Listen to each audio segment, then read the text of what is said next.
दोस्तों, अगर आप अपनी लाइफ में कुछ नया सीखना चाहते हैं तो चैनल को सब्सक्राइब जरूर करिएगा। आज हम आपको देव उठनी एकादशी संबंधित संपूर्ण जानकारी बताएंगे। हिंदी पंचांग के अनुसार कार्तिक महीने के शुक्ल पक्ष की एकादशी को देव उठनी एकादशी के नाम से जानते हैं। इसे कई जगह देव उठान एकादशी भी कहते हैं और ये 2022 में इस वर्ष 4 नवंबर को देव उठनी एकादशी का व्रत रखा जाएगा और इस दिन भगवान श्री हरि भगवान विष्णु जी की हम सब पूजा अर्चना करते हैं। और धार्मिक मान्यता है कि एकादशी की तिथि को सच्ची श्रद्धा और भक्ति भाव से भगवान विष्णु की पूजन करने से, उपासना करने से व्यक्ति की सभी प्रकार की मनोकामना पूर्ण होती है। सनातन धर्म में निहित है कि देव उठनी एकादशी को भगवान विष्णु जी अपनी योग निद्रा से जागृत होते हैं, अर्थात योग निद्रा से जागते हैं और इससे पूर्व 4 महीने अर्थात चतुर्मास के दिन में भगवान विष्णु जी क्षीर सागर में सोते हैं। और यह भी कहा जाता है कि इस दौरान जैसे कि भगवान विष्णु जी देवसैनी एकादशी के दिन सोते हैं तो 4 महीने तक कोई भी मांगलिक कार्य नहीं किए जाते। 4 महीने तक जो सृष्टि के कार्यभार होते हैं भगवान शंकर जी संभालने का काम करते हैं, लेकिन देव उठनी एकादशी के बाद सभी मंगल कार्य शुरू हो जाते हैं। भगवान विष्णु जी योग निद्रा से उठ जाते हैं। देव उठनी एकादशी से जैसे कि शादी है, सगाई है, जितने भी मांगलिक कार्य होते हैं ये सब शुभारंभ हो जाते हैं। आसान शब्दों में कहे जाए तो मांगलिक कार्य जितने भी होते हैं देव उठनी एकादशी से शुरू हो जाते हैं।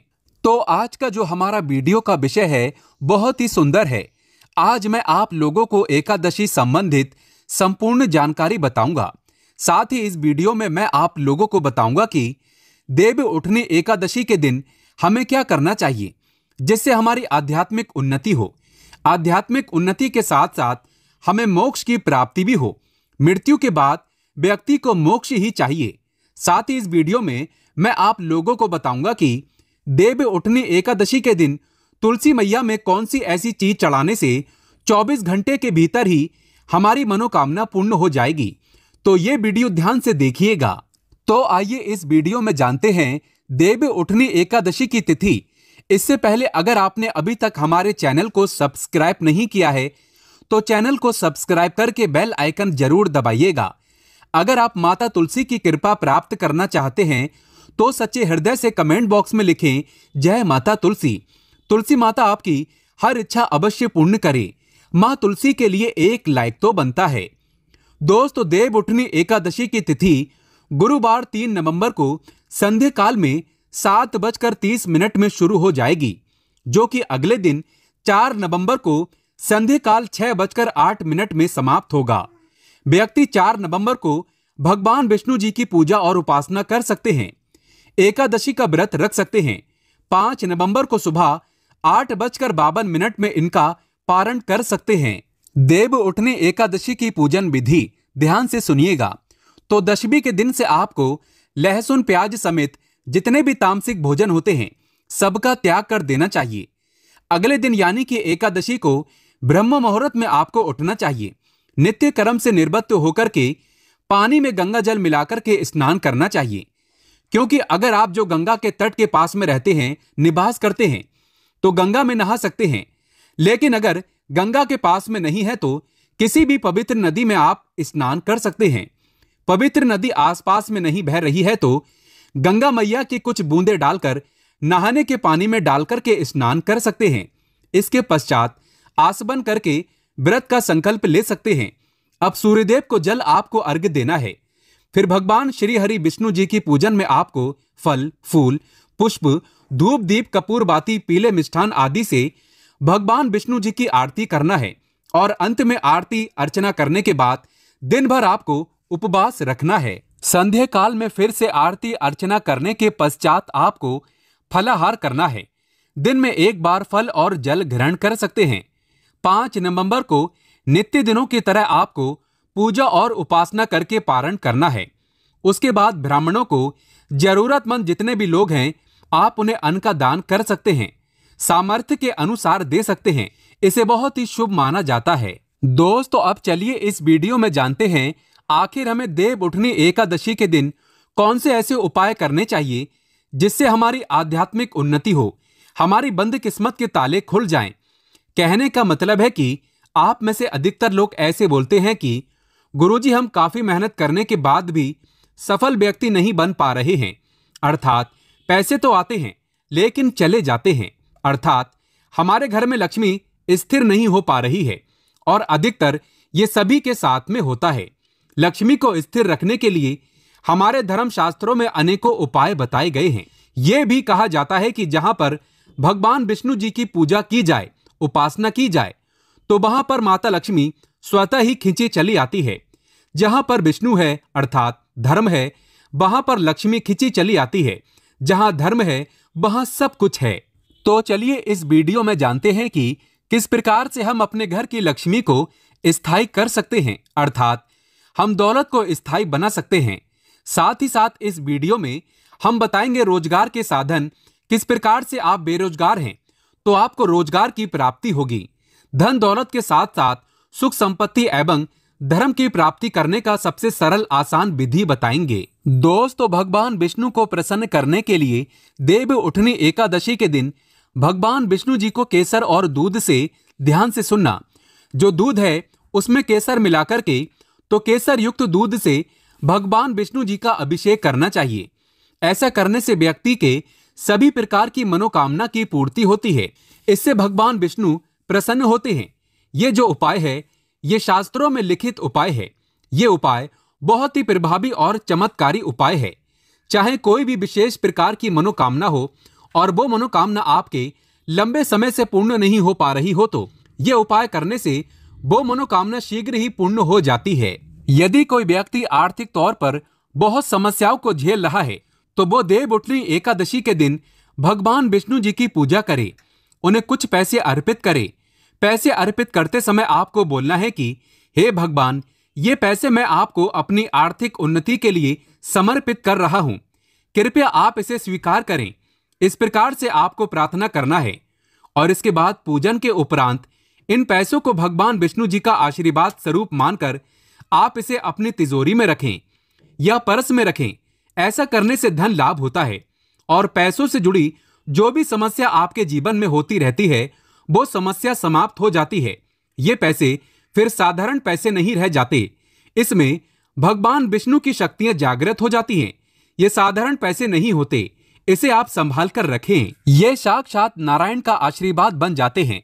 जहां पर नारायण का आशीर्वाद हो, भगवान विष्णु जी का आशीर्वाद हो, वहां पर फिर लक्ष्मी फलती फूलती है। कहने का मतलब है कि आध्यात्मिक उन्नति होती है। दोस्तों देव उठनी एकादशी के दिन भगवान विष्णु जी को तुलसी के पत्ते के साथ सफेद रंग का भोग जरूर अर्पित करें। इस दिन हो सके तो खीर है या सफेद रंग की मिष्ठान भगवान विष्णु जी को भोग लगाना अति उत्तम होता है। ऐसा करने से धन में वृद्धि होती है, क्योंकि जो माता लक्ष्मी है ये सफेद वस्तु की तरफ बहुत जल्दी आकर्षित होती है। खासकर माता लक्ष्मी को खीर बहुत प्रिय है। सफेद रंग के जो दूध से बने मिष्ठान होते हैं वो माता रानी को बहुत प्रिय है। तो अगर आप भगवान विष्णु जी को चढ़ाते हैं तो इससे माँ लक्ष्मी आपके घर में स्वतः ही बिना कुछ बोले ही आ जाती है, आपके घर की आर्थिक परेशानियों को दूर करती है और भगवान विष्णु भी प्रसन्न होते हैं। मैं कई बार वीडियो में बता चुका हूं कि धन देने का केवल अधिकार माता लक्ष्मी को है, अर्थात माता लक्ष्मी केवल धन देती है। लेकिन किसकी किस्मत में कितना धन देना है ये काम भगवान विष्णु जी करते हैं, क्योंकि भगवान विष्णु जी को पालनहार कहा जाता है। संसार के जितने भी जीव जंतु है सबका पालन करने का दायित्व रखा है भगवान विष्णु जी ने।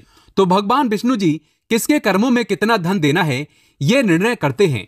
इसीलिए भगवान विष्णु को जितना ज्यादा हो सके देव उठनी एकादशी के दिन प्रसन्न करने का प्रयास करें। देव उठनी एकादशी के दिन घर के नजदीक बने जो मंदिर है भगवान विष्णु जी के, अगर कहा जाए तो इसे अति उत्तम कहते हैं, तो वहां पर भी आप नारियल और बादाम भगवान विष्णु जी के स्वरूप मान करके जो भी देवी देवता हैं उसे अर्पित करना है। क्योंकि भगवान विष्णु जी ने स्वयं भगवत गीता में कहा है कि संसार में जितने भी देवी देवताओं की पूजा करते हैं वो सब मेरे ही स्वरूप हैं। इससे आपके रुके हुए जो भी कार्य हैं वो कार्य पूर्ण हो जाते हैं और उनका परिणाम आपको तत्काल मिलता है। जो आसपास के आपके मंदिर हैं वहां पर संध्या काल के समय में नारियल और बादाम जरूर अर्पित करना है। बादाम की संख्या 5 रखना है। साथ ही इस वीडियो में आइए जानते हैं देव उठनी एकादशी पर ये 9 बातों का विशेष रूप से आपको ध्यान रखना है। आप सफल हो जाएंगे। सफलता प्राप्त करने के लिए कौन से ऐसे 9 विशेष रूप हैं, जानकारियां हैं और उपाय हैं, आइए जान लेते हैं। तो देव उठनी एकादशी पर तुलसी विवाह अगर आप कराते हैं तथा अगर विष्णु जी की आप पूजन करते हैं तो विशेष रूप से कुछ आपको सावधानी रखनी चाहिए, या फिर आप हो सके तो ये उपाय जरूर करना, ये सावधानी जरूर बरतना है। तो तुलसी के पौधे के चारों तरफ आपको स्तंभ जरूर बनाना चाहिए, फिर तोरण जरूर सजाना चाहिए, रंगोली से अष्टदल कमल जरूर बनाएं, शंख, चक्र और गाय के पैर, ये तीनों चीज जरूर बनाना चाहिए। ऐसा माना जाता है कि इस दिन शंख, चक्र और गाय के पैर बनाए जाते हैं तो ऐसे घर में भगवान नारायण तथा माता लक्ष्मी अस्थायी रूप से वास करती है। इनके दिव्य शक्तियां सूक्ष्म रूप से आपके घर में वास करती है। तुलसी के साथ आंवले का गमला इस दिन जरूर लगाना। तुलसी के साथ साथ आंवले का भी पूजन जरूर करना, क्योंकि आंवले को भगवान विष्णु जी अर्थात नारायण जी के स्वरूप माना जाता है और तुलसी माता को लक्ष्मी जी का स्वरूप कहा गया है। जिस प्रकार नारायण के बिना तुलसी अधूरी है, उसी प्रकार तुलसी के बिना नारायण भी अधूरे हैं। अर्थात भगवान जो नारायण हैं, ये आंवले के स्वरूप में विराजमान होते हैं और माता तुलसी जो हैं, ये लक्ष्मी के स्वरूप कहे गए हैं। ये माता लक्ष्मी तुलसी के रूप में विराजित हैं। इस दिन हो सके तो तुलसी का पंचो उपचार से पूजन जरूर करना। दोस्तों, दक्षाक्षरी मंत्र तुलसी का आप जरूर जपना। दक्षाक्षरी मंत्र इस प्रकार से है, श्री हीम क्लीम ऐं वृंदावने स्वाहा। ये दक्षाक्षरी मंत्र है। माता तुलसी जी इससे बहुत प्रसन्न होती है। इस दिन घी का दीप और धूप जरूर दिखाना। सिंदूर, रोली, चंदन और नैवेद्य, ये 4 चीज हैं। तुलसी माता को चढ़ाने से माता अखंड सौभाग्यवती का वरदान देती है। पुरुष चढ़ाते हैं तो ऐसे पुरुष के जीवन में फिर विष्णु जी की कमी नहीं होती है, अर्थात धर्म की कमी नहीं होती। ऐसे पुरुष धर्म के मार्ग में चलने वाले होते हैं। धन की कमी कभी नहीं होती। हो सके तो इस दिन तुलसी माता को वस्त्र अलंकार से सुशोभित वस्त्र अलंकार आपको भेंट करना है। दोस्तों, लक्ष्मी जी का अष्टोत्तरा या दामोदर अष्टोत्तरा, ये जो पाठ कहे गए हैं, ये आपको जरूर करना चाहिए। तुलसी के चारों ओर दीपदान जरूर करें। ऐसा माना जाता है कि जो भी व्यक्ति तुलसी को एकादशी की तिथि में दीपदान करते हैं चारों तरफ, तो ऐसे व्यक्ति को मृत्यु के पश्चात कभी भी अंधेरे की प्राप्ति नहीं होती। कहने का मतलब है कि आप जो दीपदान करते हैं, वो दीप प्रकाशित होते हुए आपकी जीव आत्मा को स्वर्ग तक पहुंचाने में मदद करते हैं। हो सके तो इस दिन दीपदान जरूर करें, और दान करने से हमारे पूर्वज की आत्मा को भी शांति मिलती है।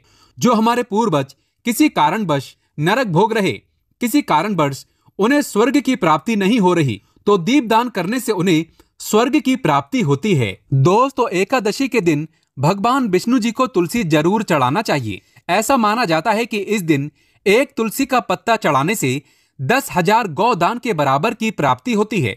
भगवान नारायण को इस दिन केवल एक तुलसी का पत्ता चढ़ाने से 10,000 गौदान के बराबर धन की प्राप्ति होती है। लेकिन आज के दिन जान लीजिए, अर्थात इस दिन देव उठनी एकादशी के दिन गलती से भी तुलसी का पत्ता नहीं तोड़ा जाता, जो कि पत्ते आपको पहले से ही तोड़कर रखना है। जिन दाम्पत्यों की यहां संतान ना हो, तो ऐसे व्यक्ति तुलसी नमस्तक जरूर पढ़ें। इससे संतान की प्राप्ति होती है। तुलसी नमस्तक के पाठ से सिर्फ शीघ्र ही जिनका विवाह नहीं हो पाता, तो उनका शीघ्र ही विवाह हो जाता है। बल्कि जो व्यक्ति बिछड़न हो चुके हैं, जिनका कोर्ट कचहरी के मामले में कोई बड़ा केस अगर चलता है, तो वो समस्या भी दूर हो जाती है। दोस्तों, नए घर में तुलसी का पौधा इस दिन लगाने से श्री हरि भगवान विष्णु जी बहुत प्रसन्न होते हैं और ऐसे घर में सभी प्रकार की मंगलकारी चीज प्रदान करते हैं। नौकरी पाने के लिए, कारोबार में तरक्की के लिए, या फिर हो सके तो अपने जीवन में उन्नति के लिए तुलसी का पौधा पीले कपड़े में बांधकर ऑफिस या दुकान के आसपास में जरूर रखें। इससे आपको नौकरी में, कारोबार में प्रमोशन मिलेगा। आपको हर कार्य में तरक्की मिलेगी। आप अपने घर में भी ये कार्य कर सकते हैं। सच्चे हृदय से कमेंट बॉक्स में लिखना ना भूलें। जय श्री हरि, जय विष्णु जी, जय माता लक्ष्मी, जय माता तुलसी। देव उठनी एकादशी की हार्दिक शुभकामनाएं।